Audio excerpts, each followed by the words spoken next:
Hello guys, this is Kabase.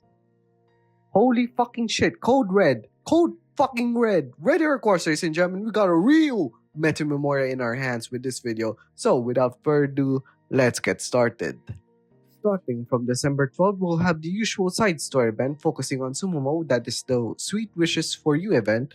It was formerly called the Round Happiness Filled with Wishes, which was originally stated to be released before the anniversary period, but it seems we're gonna get it here now. Much I can say is that it's a 31V event, so prepare some tissues just in case. Now for the freebies, like I said in my localization adjustment video, we'll have another login bonus, now confirmed to be 15 days like I predicted, which will give us 3,000 quartz and 75 life stones in total.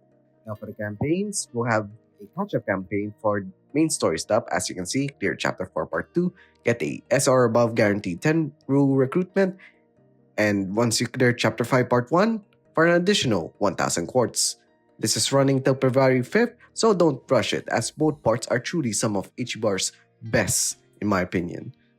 And there's another campaign for main story celebration with the next entry coming next month. Just complete missions and you get some rewards like bells, tiers, and all that, with the main ones being the 3 SR above guaranteed tickets and 300 quartz. And they finally shown the enhancement materials we are gonna get on Christmas Day. And it's fucking awesome, man. Like 500 diamonds, 100 each of every type of gem and tier, and 50 life stones. Like, this is really helpful, especially the tiers, for someone who doesn't run dungeons religiously. So thank you HBREN for that. Now for the gameplay side of things, we'll have the next card, Academy Challenge number 30, Overrun by Siege. As usual, here on screen are the multiplier conditions for the next 2 weeks. My tip is that since this boss shits out more mobs alongside it, I suggest using an AoE DPS with this one, and also suggest killing it quickly since majority of its early moves is enhancing itself and its fellow mobs, which when they actually release those attacks could be heavy hitting. So yeah. The other one for the gameplay side of things is the first rotation of orb bosses, which is part of the orb skill training campaign. And of course, we'll start with the red orbs once more. Like I said, if you want to quickly mastery max an orb on a character, this campaign is just that. Now we get to the banners, and it's 2 banners with 3 new SS Memorias, and boy, Christmas hasn't even started yet and they are already hurting our wallets and stashes while we are down from the collabs and Nanamine and all that. We'll go with the banner that came with the event, and first one is Chilling Elegance Ichigo, who is a light pierce attacker who rams her attacks via tokens. Her EX skill is a 5-hit single target light attack that scales directly with her token count, aka you need max 10 tokens for peak damage output. Basically functions similarly to Monanyan SS2 or Maid Aoi, most famous for that. Her non-EX skill is a cheap 5 SP 2-hit AoE attack that also gives 1 to 2 tokens. Her first LB0 passive also adds 1 token per unique enemy hit, so like run her through like 3 enemies and the fastest you can get her to max tokens is like just 2 turns. Her second LB0 passive is a party-wide 10% light skill attack up, which helps a bit for light teams. Her LB3 passive on the other hand gives 5% plus attack per token at frontline start, which stacks well with her DPS attack. But I'm gonna be honest when I say that despite having a single target EX skill, she shines more in mob clearing situations rather than being the main DPS on main bosses. And despite her DPS being solid, her attacks are struggling to justify a spot outside of specific light teams or mob farming, so her future is not safe.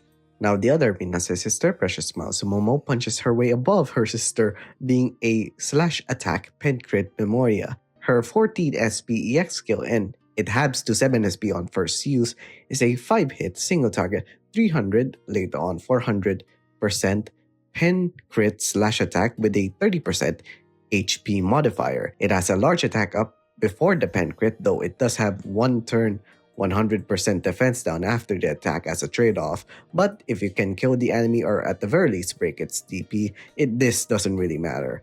This EX skill saves buff slots and it's a speedrun pen crit, nuking things easily. She doesn't have a common skill or specifically non-EX active skill, but she does have a passive skill that refunds 1 EX use on her kills, excluding use recovery skills, which makes her perfect for story, dungeon, and arts battle.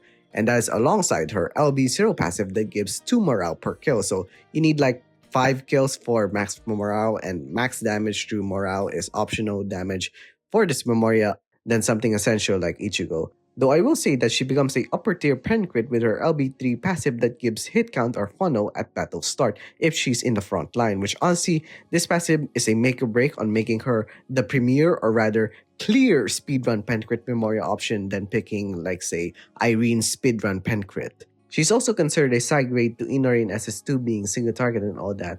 Though I will say she also recently got power crept by Bungad or Unison Bungo, but if you do get her, being a speedrun pen crit plus her loops from her passive makes her a farm god and amazing choice for story use and overall still safe for general use. Lastly, this banner from the two sisters specifically had single free pools in them, so who knows, you can possibly get Sumomo in one of those pools.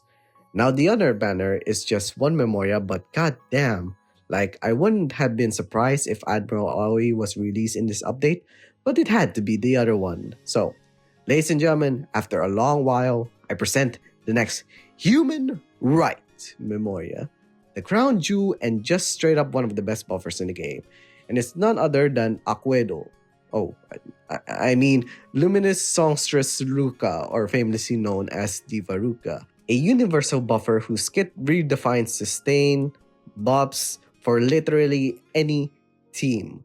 Her 14 SP EX skill buffs crit rate and crit damage by 100% and lasts 5 turns, even if it doesn't stack twice. And this is on top of granting a 5-turn EX Party Diva, and boy, this Diva buff is just insane. See, this buff lets everyone spam their EX skills even after running out of uses, with the exception of EX skills with strict use counts, and they recover 30% of the damage they deal as DP. So, no more healers needed since your attackers heal themselves, and this skill works well in practically any situation. Her non-X skill at 7 SP gives a single ally hit count and it works in 2 ways, with the Diva buff and without the Diva buff. Without the Diva buff, you can get a 5 hit count but it's lower, so like 60%. With a Diva buff, you can get a 3 hit count and that accumulates to 150%. So this skill alone basically power crap Union in the process. And this is alongside her OP LB0, which gives plus 2 SP to frontline each turn if she has the Diva buff, and her LB3 passive that makes her skills cost 2 less SP if she has the Diva buff. Amazing if you want her to attack or especially buff someone. Like honestly, I don't see any problem LB3ing her as well, though do it with the SS shards of course, to save quartz for the other human right memorias later on. Could be next banner, who knows.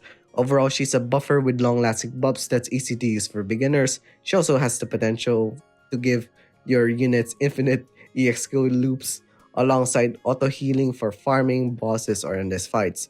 Also, being a general buffer makes her pair well with literally any DPS. 2 things to note though is that the buffs of her skills doesn't stack twice, so don't buff your DPS with the same buffs that Diva already has since it doesn't get used. And you do need to get to 14 SP using that EX skill, but once that happens and things start to roll, it only goes from there. This Memoria's future is undoubtedly safe. From an elemental perspective, Ichigo slots as a single target DPS on light teams that deals with multiple enemies, but its dependency on tokens makes her replaceable. From a general/common perspective, Sumomo ignores elements cause pen crit and dominates neutral farming and general content. So she's a safe pool if you do plan to pool for her.